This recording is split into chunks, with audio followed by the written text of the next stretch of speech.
My fiancé's bachelorette party group chat accidentally included me. I read messages planning how to enjoy one last night of freedom with male strippers and her ex. I never replied. I just sent the screenshots to her father, who was paying for the entire wedding. I, 28 male, have been with my fiancé for 4 years, engaged for 8 months. Wedding was supposed to be in 3 weeks. Her father offered to pay for everything: venue, catering, photographer, florist, DJ, the whole package. We're talking roughly $45,000, based on the invoices I'd seen crossing through our shared wedding planning folder. I was covering the honeymoon to Hawaii and some smaller expenses, which still ran me about $8,000 in deposits. Last Tuesday night around 11 p.m., I got added to a group chat. Didn't recognize the number that added me, figured it was something wedding related, since we'd been coordinating with vendors and various family members constantly. The chat was already active with about 15 messages when my phone buzzed. Then I started reading. Her maid of honor had created the group for bachelorette party planning. Except she'd accidentally added my number instead of someone else's. Probably mixed up contacts since my fiancé and I have similar phone number patterns. 1-digit difference. Easy mistake. The messages I read made my stomach drop through the floor. Her maid of honor: "Okay ladies, I found the perfect place. Private room, 6 dancers minimum, and they do special performances if you tip right. Already put down $500 deposit." Her cousin: "Yes, finally, she deserves one last night of actual fun before she's stuck with him forever lol." Her college friend: "Is fiancé's ex still coming? She said she wanted to say goodbye properly before the wedding lol." Her maid of honor: "He confirmed yesterday, flying in just for this weekend. She's been texting him for weeks about it, says she needs closure before she settles down for good." My fiancé, in the chat: "You guys are the best. I need this so bad. One night to remember before I have to be a boring wife for the rest of my life. Ex name knows what I like and I'm not wasting my last chance to feel alive." There were more messages after that. Plans for a hotel suite they'd booked. Inside jokes about things she'd never tell me. Her maid of honor joking that what happens at Bachelorette stays at Bachelorette, and everyone responding with laughing emojis. One message from her college friend stood out: "Just make sure you shower before you go home Sunday, lol. Don't want him smelling anything suspicious." They were literally planning how to hide evidence. I sat there on our couch for probably 20 minutes, just staring at my phone screen, reading and rereading. 4 years together. A house we'd just signed a lease on 2 months ago. A life I genuinely thought we were building together. Thousands of dollars in honeymoon deposits. Family members who'd already booked flights for the wedding. She was in bed in the next room, sleeping peacefully while her friends planned her last night of freedom, with male strippers and the ex-boyfriend she'd sworn meant nothing to her. I didn't reply to the chat, didn't confront her, didn't do anything dramatic that night. Instead, I screenshot absolutely everything, every single message in that chat. Then I left the group silently, which meant they probably didn't notice I'd been there since group chats don't always push notifications when someone leaves quickly enough. I barely slept that night, kept looking at her sleeping next to me, wondering how long she'd been planning this, wondering if the texting with her ex was something recent or if it had been going on our entire relationship, wondering if I'd ever actually known her at all. The next morning after she left for work, I called her father. We've always had a decent relationship. He's old school, traditional values, the kind of guy who believes in loyalty and honor and doing things the right way. He'd welcomed me into his family like a son. Paid for the wedding without being asked because he wanted his little girl to have the best day of her life. He answered on the second ring, cheerful. "Hey son, everything okay with the wedding prep? The caterer give you any trouble about the dietary restrictions?" "Sir, I need to send you something. I need you to look at it before the bachelorette party this weekend. It's really important." I emailed him the screenshots. Every single one. Then I waited. He called me back 45 minutes later. His voice was completely different. Flat, controlled. The cheerfulness replaced by something cold and hard. "Where did you get these messages?" I explained the accidental group chat addition, told him I hadn't confronted her yet, Asked him what he thought I should do. Long silence on the line. I could hear him breathing. Then finally, "You're a good man. You didn't deserve this. I raised her better than this. I'm handling my daughter. You handle yourself." That was Wednesday morning. The bachelorette party was scheduled for Friday night. Thursday afternoon, I got a call from my fiancée while I was at work. She was crying so hard I could barely understand her at first. "My dad just called me. He said he's pulling out of the wedding. He won't pay for anything. He called me a disgrace. What did you do?" I stepped outside for privacy, kept my voice calm and level. "I didn't do anything. Your group chat did." Dead silence on her end. Then, voice trembling. "What group chat?" "The one your maid of honor accidentally added me to Tuesday night. The one where you talked about your ex flying in for your bachelorette party. The one where you said you needed one last night to feel alive before settling down. The one where your friends joked about you showering before coming home so I wouldn't smell anything suspicious." She started stammering desperately. We were joking. It's girl talk. Bachelorette party stuff. It didn't mean anything real." "Then why is your ex literally flying in this weekend just for this party?" More silence. Then she hung up without another word. "I've been staying at my buddy's apartment since Thursday night. Haven't gone back to our place. Her father called every single wedding vendor and canceled everything that same day, eating thousands in lost deposits himself rather than let the wedding proceed. He told me later he'd rather lose the money than watch his daughter make a mockery of marriage vows. Her mother has called me 6 times since then. I haven't answered. Her maid of honor sent me a 4-paragraph text calling me a controlling psycho for spying on a private conversation between friends. My fiancé has alternated between sobbing apologies and threats to tell everyone I was abusive and manipulative if I don't somehow fix this situation. Her father texted me Friday morning, "You did the right thing, son. I'm sorry my daughter isn't who either of us thought she was. You deserved better. The wedding is officially canceled. I'm in the process of getting refunds on what I can from the honeymoon bookings, and I'm trying to figure out how to explain to my own family and friends why there won't be a wedding in 3 weeks." Update 1. 5 days later. Thanks everyone for the support on the original post. Things have escalated significantly since then. So let me catch everyone up on the chaos. The day after my original post, the harassment campaign really kicked into high gear. Her maid of honor created a new group chat, this time definitely without me, and apparently coordinated a full assault on my reputation through everyone I know. My mom got a call from someone claiming I had serious anger issues and had threatened my fiancé during arguments. My sister got a DM from an account she didn't recognize saying I was mentally unstable and controlling. My best man got approached at a bar by her cousin, who tried to convince him I'd been emotionally abusive throughout our entire 4-year relationship.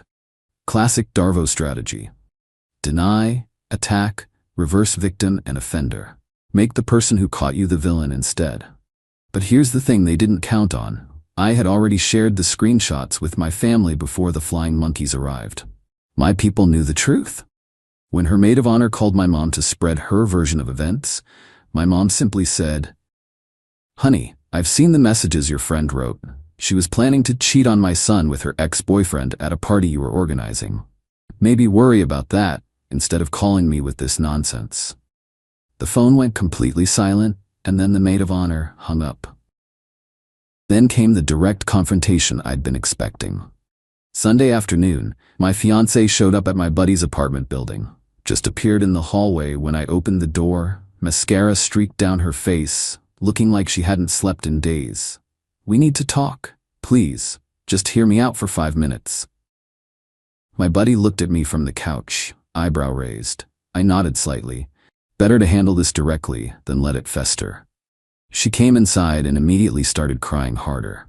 "I don't know why you're doing this to me, to us, to everything we built together. I made one stupid mistake." "You didn't make a mistake. You made a plan, for weeks, coordinated with your friends, to hook up with your ex at your bachelorette party while I sat home trusting you. I wasn't going to actually do anything with him.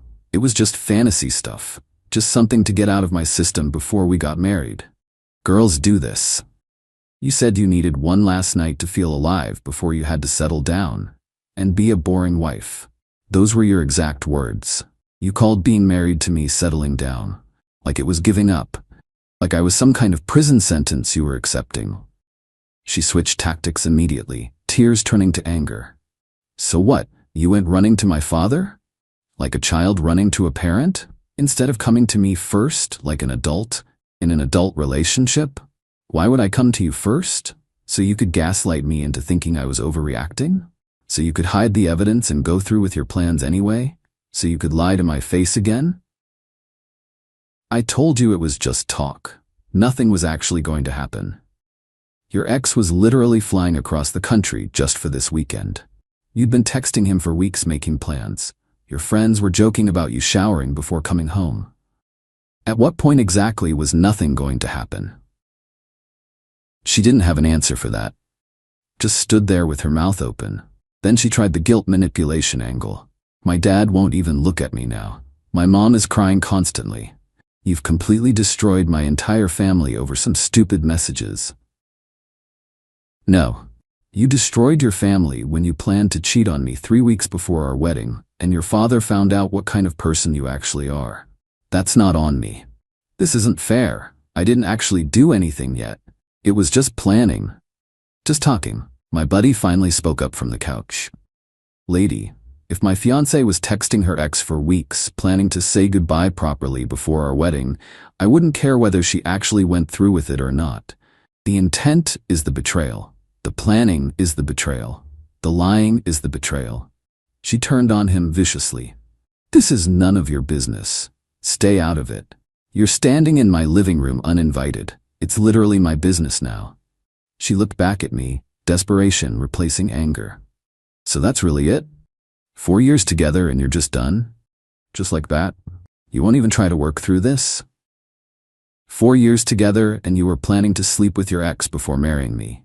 You were texting him for weeks while sleeping next to me every night. Yeah, I'm done.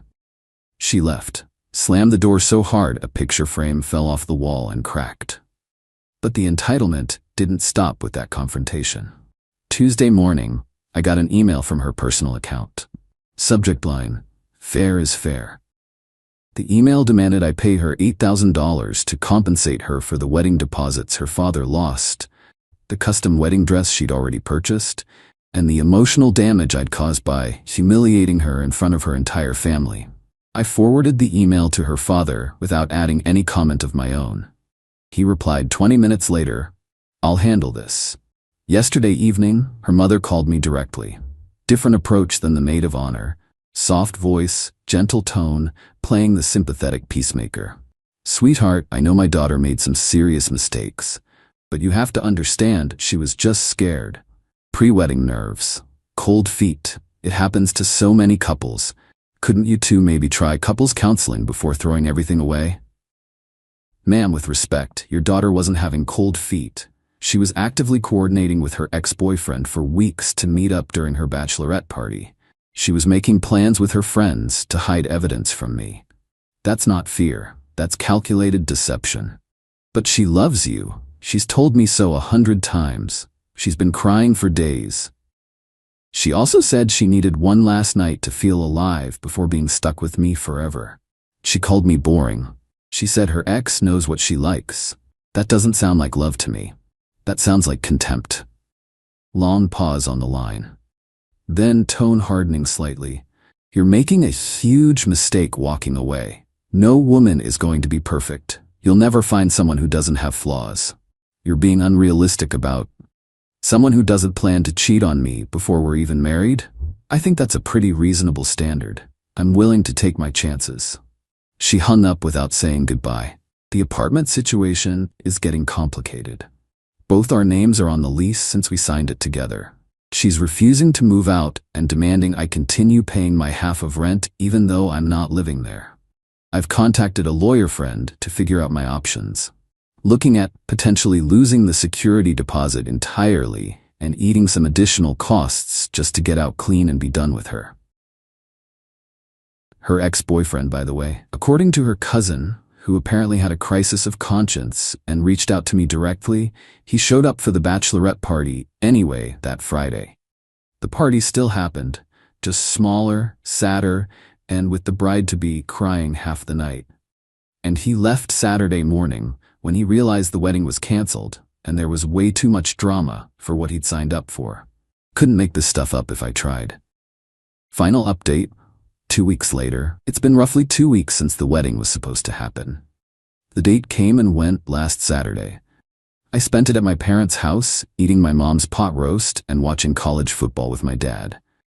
Not exactly how I pictured that particular Saturday going when I proposed 8 months ago, but honestly, it was peaceful. Let me wrap up all the loose ends. The apartment situation. My lawyer friend sent a formal letter to the landlord explaining the circumstances of the relationship ending. Provided documentation including the canceled wedding and the screenshot evidence. The landlord actually turned out to be surprisingly reasonable about everything.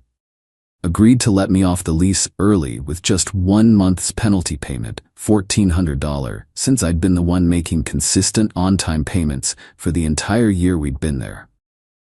My ex-fiancée is now solely responsible for the remaining 9 months of the lease, or she needs to find someone to take it over.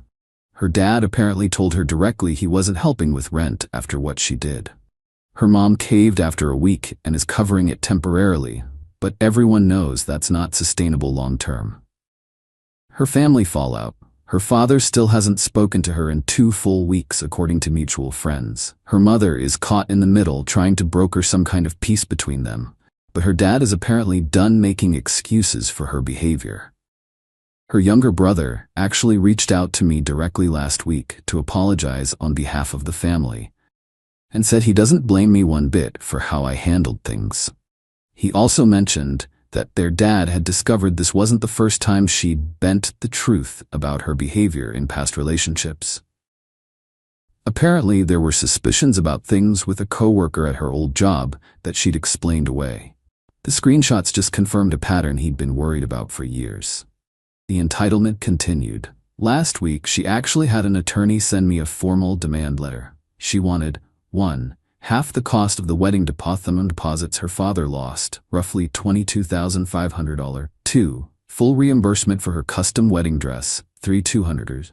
3. General damages for emotional distress caused by my actions, $10,000.